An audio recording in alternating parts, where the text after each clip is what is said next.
Uyu munsi tugiye kurebera hamwe ese ni izihe kaminuza zemewe mu Rwanda? Ese ni zingahe? Niba uri umubyeyi cyangwa se uri umunyeshuri urasabwa kumva iki kiganiro kugira ngo byibuze umenye niba ndi umubyeyi ko nshaka kohereza umwana ku ishuri ndamwohereza mu yihe kaminuza.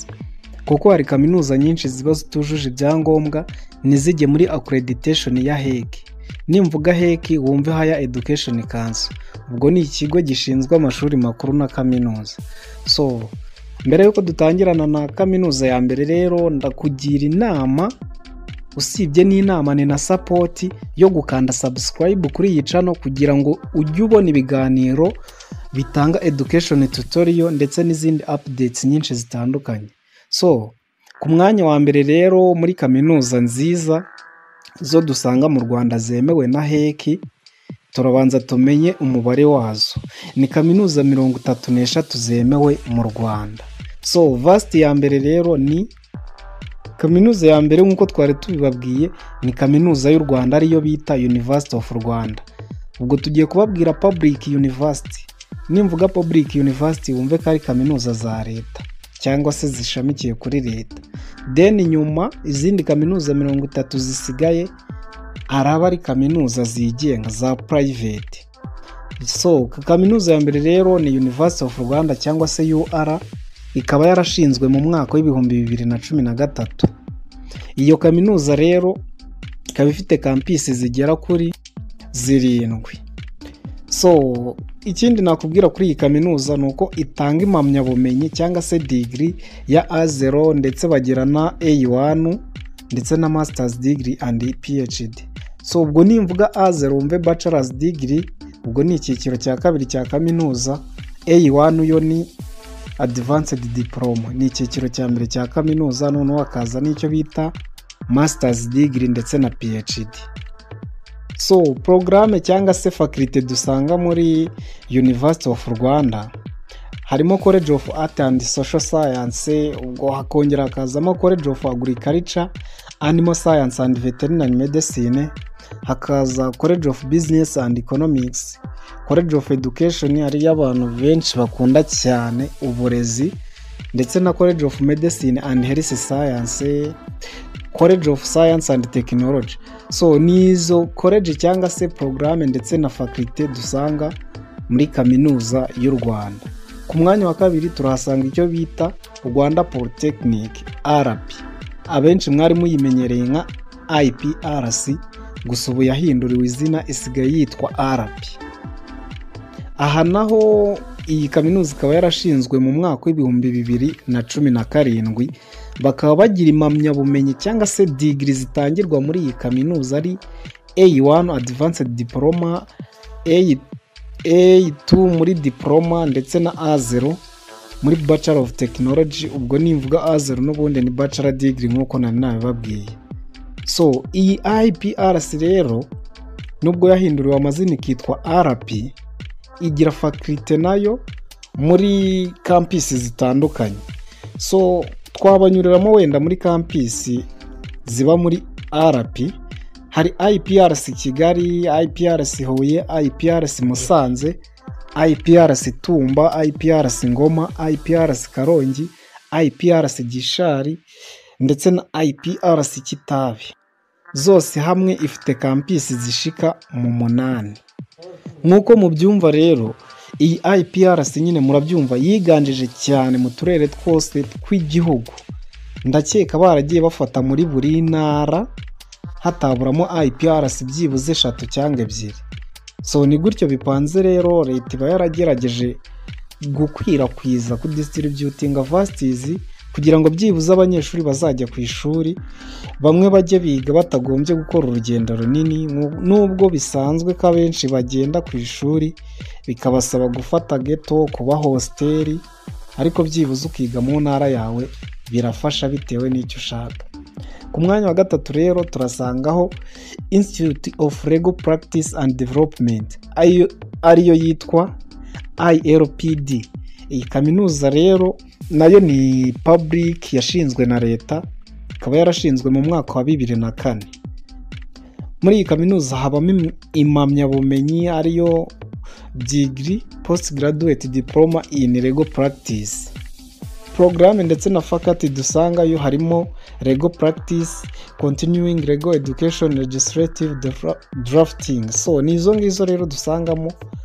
Amashami yayo rero akaba aherereye mu karere ka Nyanza mu majyepfo, ndetse mu mujyi wa Kigali, ndetse no muri Musanze mu majyaruguru niho ifite amashami cyangwa se campus. So ubwo public university dusanze mu Rwanda zemewe ni izo ngizo eshatu. Tugiye gukomeza ku mwanya wa kane turebera hamwe private universities. Ku mwanya wa kane turasangaho Kigali Independence University ULK. Iyo ULK rero iri muri kaminuza zashinzwe kera mu Rwanda, kuko yashinzwe mu mwaka w'1996. Degree zitangirwayo ni A1 ndetse na A0, hakiyongeraho na masters. Ku mashami cyangwa se porogaramu dusangayo law, ari byo bita amategeko, economics, social science, science and technology. Iyi kaminuza ikaba iherereye muri Kigali, ndetse ikongera ikagira na branch muri Rubavu naho bita ku Gisenyi. Ku mwanya wa gatanu turasanga University of Lay Adventist of Kigali, ari izwi ku izina rya INELAC. Iyi INELAC nayo yashinzwe kera, kuko yashinzwe mu mwaka w'1997. Naho impamyabumenyi wakurayo uramutse wizeyo cyangwa koherezayo umwana wawe, yabasha gukurayo impamyabumenyi ya A1, A0 ndetse na masters degrees. So porogaramu cyangwa se faculty dusangayo rero hari ibyo bita IT cyangwa se information technology, hakazayo law cyangwa se amategeko, economic science and management, environmental study. So izo nizo porogaramu dusanga aho ngaho muri INELAC. Iyi INELAC rero ndagira ngo nkubwire ko iherereye mu mujyi wa Kigali, muri Gasabo, muri Rwamagana, Nyanza, aho hose ifite icyo bita campus cyangwa se branch. Ku mwanya wa gatandatu turasangaho Catholic University of Rwanda, abenshi bayizi nka CUR. Iyi CUR rero yashinzwe mu mwaka w'2010. Impamyabumenyi wakuraho cyangwa se degree ni A1, A0, nizo mpamyabumenyi ushobora gukurayo uramutse wizeho cyangwa se koherezayo umwana. Porogaramu dusangayo muri CUR harimo education, public health, social science, computer science. Iyi kaminuza rero ikaba ifite campus Itaba muri Huye district ndetse na Save muri Gisagara district. Ku mwanya wa karindwi turasangayo bita Adventist University of Central Africa, abenshi bayizi nka AUCA. Iyi AUCA rero ikaba nayo yarashinzwe mu mwaka w'1978. Ngire ngo muri kaminuza zose twababwiye haruguru, ndakeka iyi ngiyi ariyo yashinzwe mbere yazo. So degree wakurayo rero ni A0, A1 ndetse na masters degree. Ku mashami dusangayo cyangwa se porogaramu dusangayo icyo bita business administration, ubwo ni ku bantu bashaka kwiga ibijyanye n'ubucuruzi. Tugasangayo theology cyangwa se iyobokamana, education ndetse na information technology cyangwa se IT. So ku bantu bashaka kwigayo rero ndagira ngo mbabwire ko campus zayo ziherereye i Masoro muri Gasabo district, Gishushu muri Kigali ndetse na Ngoma mu ntara y'Iburasirazuba. Kaminuza ya munani rero ni Institut Catholique de Kabgayi cyangwa se ICK. Iyi ICK rero yashinzwe mu mwaka w'2002. Degree wabasha gukurayo ni A1 ndetse na A0. Ikaba ifite amashami ariyo education, social science, communication, business administration. Iyi ICK rero ikaba iherereye mu karere ka Muhanga, niho ibashije kuba iherereye ku muntu wese ushaka kuhiga. Ku mwanya wa 9 rero dusanga indi kaminuza yitwa Institut d'Enseignement Supérieur de Ruhengeri. Ubwo nimvuga gutyo wumve ko ari Ines Ruhengeri, ikaba yarashinzwe mu mwaka w'2003. So degree wakurayo rero ni A1 ndetse na A0. iyi Ines Ruhengeri rero ikaba ifite amashami ariyo Applied Fundamental Science, Applied Social Science, Law, Civil Engineering. So ikaba iherereye rero mu karere ka Musanze mu ntara y'Amajyaruguru. Ku mwanya wa 10 turasangaho Institut Polytechnique de Byumba IPB, ikaba yarashinzwe mu mwaka w'ibihumbi 2006. Degree wakurayo ni A1 A0, nizo degree wabasha gukurayo. Ku muntu ushaka kumenya program cyangwa se amashami wasangayo hariyo Education, Information Technology, Business Administration. Iyi rero ikaba iherereye mu karere ka Gicumbi mu ntara y'Amajyaruguru. Ku mwanya wa 11 turasangaho Rwanda Tourism University College. Nimvuga Rwanda Tourism University College umve ko ari RTUC, ikaba yarashinzwe mu mwaka w'ibihumbi 2006. Degree wasangayo ni A1 ndetse na A0. Ku mashami wasangayo harimo Tourism and Hospitality Management, Business Administration, Information Technology. Iyi kaminuza rero ikaba iherereye mu mujyi wa Kigali. Ku mwanya wa 12 turasangaho Institut Supérieur de Pédagogie de Gitwe ICPG, ikaba yarashinzwe mu mwaka w'ibihumbi 2003. Degree ni A1 A0. Programme dusangayo rero ni Education, Science, Social Science, ikaba iherereye mu karere ka Ruhango mu ntara y'Amajyaruguru.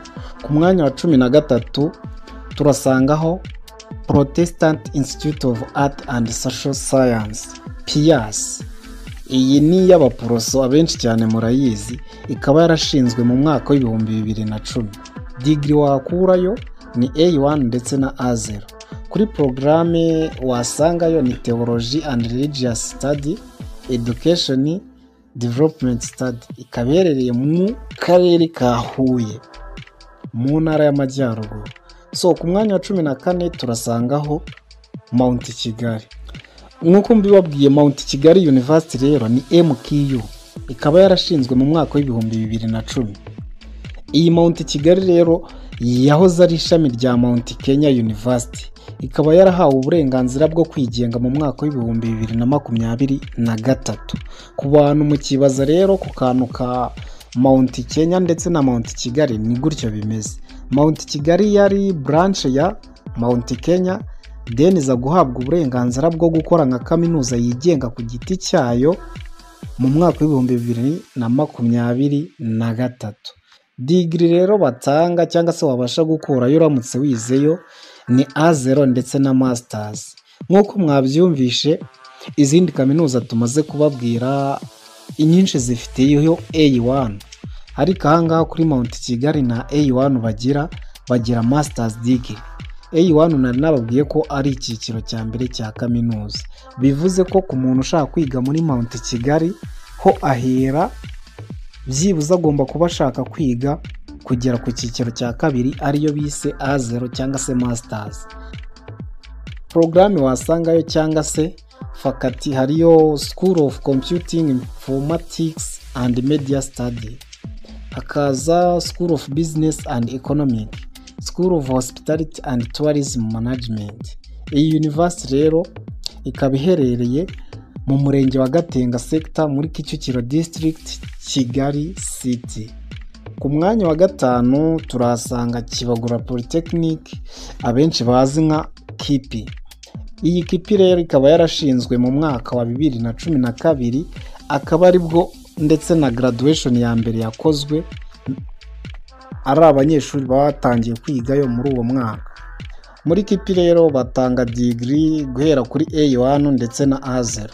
Ku mashami wasangayo izwi cyane ku bintu by'uburezi ndetse itanga uburezi bufite ireme ugereranije n'izindi kaminuza zose. Hakazayo na Business and Development Studies, abenshi bayizi nka BDS. Ku bantu mufite abana ndetse namwe bana mwumva mushaka kwiga imishinga neza, mwagana Kibagura Polytechnic mukigayo BDS, batanga uburere bwuzuye pe kandi buhamye. Indi programme rero ni Health Science. Ubwo nivuga Health Science ku bantu mwumva mufite abana bashaka kwiga midwife, ari byo bita ububyaza, anesthesia, ndetse n'izindi porogaramu zose za health science nka nursing, mwabohereza rwose Kibogora baraza bisanga kuko na benshi muri twe niho basareje. So turasangayo ndetse na theology. Iyo kaminuza rero ikaba iherereye mu karere ka Nyamasheke mu ntara y'Iburengerazuba, ndetse ikaba ifite n'indi kampisi mu karere ka Rusizi. Ku mwanya wa 16 turasangaho University of Kigali ari izwi nka UK, ikaba yarashinzwe mu mwaka w'ibihumbi 2013. Degree wahakura ni A0 ndetse na Masters degree. Ikaba igiramo porogaramu arizo School of Law, School of Business Management and Economic, School of Computing and Information Technology, School of Education, School of Graduate Studies. Iyi kaminuza ikongera ikagira porogaramu ya School of Professional and Executive Program mu karere ka Gasabo mu mujyi wa Kigali City. Indi kampisi yayo rero wayisanga muri Musanze District. So dukomeze na kaminuza ya 17 ariyo East African University of Rwanda, ikaba yarashinzwe mu mwaka w'ibihumbi 2012. Degree wahakura ni A1 ndetse na A0. Ikaba igira porogaramu arizo Business Administration, Information Technology, Education and Social Science. Ikaba iherereye rero mu karere ka Nyagatare mu ntara y'Iburasirazuba, niho hari main campus, ndetse ikongera ikagira na branch yayo muri Kigali mu karere ka Gasabo. Ku mwanya wa 18 turasangaho University of Global Health Equity, abenshi bayizi nka UGH. Ikaba yarashinzwe mu mwaka w'ibihumbi 2014. Impamyabumenyi cyangwa se degree wahakura ni Masters degree. Muri vast zose twababwiye, murabizi ko na kaminuza itahiraga kuri A1 cyangwa se A0, ariko turagira ngo tukubwire ko iyi UGH izwi ku bintu byo kwigisha health science cyangwa se bijyanye n'ubuzima, ho bagira Masters degree gusa. Ku mashami cyangwa se porogaramu wahasanga ni School of Medicine ndetse na Global Health Delivery. Urabyumva neza ko ari ibintu by'ubuzima gusa. Ikaba iherereye rero mu murenge wa Butaro mu karere ka Burera mu ntara y'Amajyaruguru, niho hari main campus yayo kuri floor ya 5. Ku mwanya wa 19 turasangaho African Institute for Mathematics Science ari izwi nka AMS Rwanda, ikaba yarashinzwe mu mwaka wa 2016. Degree wahakura nayo ni nka UGH, ni Masters degree. Programme wasangayo ni Mathematical Science, Machine Intelligence. Ikaba iherereye rero muri Kigali City. Ku mwanya wa 20 turasangaho izwi nka ARU. Nimvuga ARU wumve ko ari African Leadership University of Rwanda. Iyi ARU rero yashinzwe mu mwaka w'ibihumbi 2017. Bakaba bagira degree ya Bachelor's degree ndetse na Master's degree. Faculty cyangwa se programme wahasanga ni Entrepreneurial Leadership ndetse na Business Management. Ikaba iherereye mu murenge wa Bumbogo muri Gasabo District. Ku mwanya wa 21 turahasanga Rwanda Institute for Conservation of Agriculture, ikaba izwi nka RICA. RICA rero yashinzwe mu mwaka w'ibihumbi 2019. Impamyabumenyi wahakura ni Bachelor degree of Science in Conservation of Agriculture. Abenshi bize ubugoronome ndakeka ariho bagiye bakura impamyabumenyi zabo. Ikaba iherereye rero mu karere ka Bugesera mu ntara y'Iburasirazuba. Ku mwanya wa 22 turasanga izwi nka Kepler College. Kepler College rero yashinzwe mu mwaka w'ibihumbi 2013. Degree ni Bachelor's degree, programme ni Business Communication Project Management. Kongera twabwira ko iyi kaminuza iherereye mu mujyi wa Kigali City. Ku mwanya wa 23 turahasanga Hanika Anglican Integrated Polytechnic, ikaba yarashinzwe mu mwaka w'ibihumbi 2012. Degree ni A1 ndetse na A2 certificate. Ku bantu mushaka kwigayo hariyo programme zikurikira arizo Engineering, Information Technology ndetse na Business Studies. Ikaba iherereye mu karere ka Nyanza mu ntara y'Amajyepfo. Ku mwanya wa 24 turahasanga yitwa Muhabura Integrated Polytechnic College, ikaba yarashinzwe mu mwaka w'ibihumbi 2014. degree wahakura ni A1 ndetse na A2 certificate. Programme wahasanga ni Engineering Information Technology ndetse na Business Studies. Iyi Muhabura Integrated Polytechnic ikaba iherereye mu karere ka Musanze mu ntara y'Amajyaruguru. Ku mwanya 25 turahasanga St Joseph Integrated College, ikaba yarashinzwe mu mwaka w'ibihumbi 2010, degree ni A1 diploma, ndetse iyi kaminuza ikaba ifite porogaramu arizo Technical Study ndetse na Business Studies. Ikaba iherereye Nyamirambo sector mu karere ka Nyarugenge mu mujyi wa Kigali City. Ku mwanya wa 26 turahasanga ULK Polytechnic Institute, yashinzwe mu mwaka w'ibihumbi 2014, degree cyangwa se impamyabumenyi ni A1 ndetse na A2 certificate. Programme wahasanga ni Engineering Information Technology Business Study, ikaba iherereye muri Kigali City. Ku mwanya wa 27 turahasanga iyitwa Africa Health Science University, ikaba yarashinzwe mu mwaka w'ibihumbi 2020, degree wahakura ni Masters degree ndetse na Bachelor's degree cyangwa se A0. Programme wahasanga ni Health Science ndetse na Medical Studies, ikaba iherereye mu mujyi wa Kigali City. Ku mwanya wa 28 turahasanga University of Medical Science and Technology, ikaba yarashinzwe mu mwaka w'ibihumbi 2015. Impamyabumenyi wahakura ni A0 ndetse na Masters degree. Ku mwanya wa 29 turahasanga African School of Governance, ikaba yarashinzwe mu mwaka w'ibihumbi 2021. Degree cyangwa se impamyabumenyi wahakura ni Masters degree muri programme arizo Governance ndetse na Policy Public, ikaba iherereye mu mujyi wa Kigali City. Ku mwanya wa 30 turahasanga Kim University. Iyi kaminuza ikaba yarashinzwe mu mwaka w'ibihumbi 2006, yitwaga Kigali Institute of Management, ikaba yarahindutse Kim University mu mwaka w'ibihumbi 2015.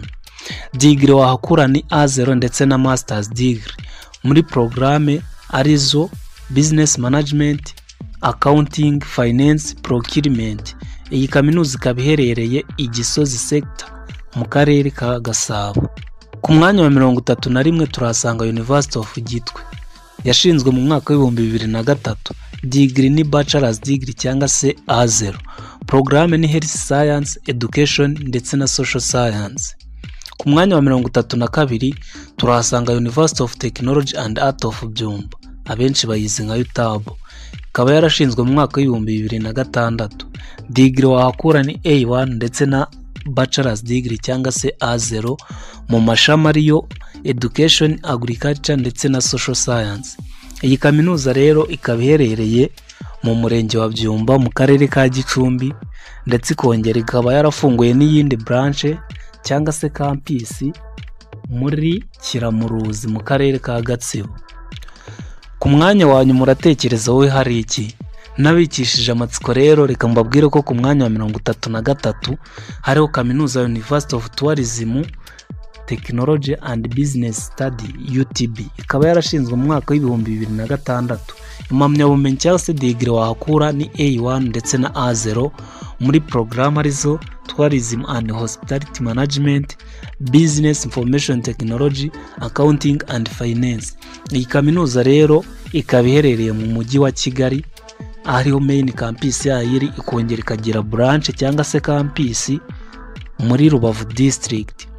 Ikindi twababwira rero uko tubabwiye uru rutonde rwose rw'izi kaminuza 3 za public university ndetse n'izindi 30 za private university zemewe na HEC, ntabwo zitondetse ku buryo zirutanwa mu wenda ngo zirarutanwa mu buryo bwo kwigisha mu biki.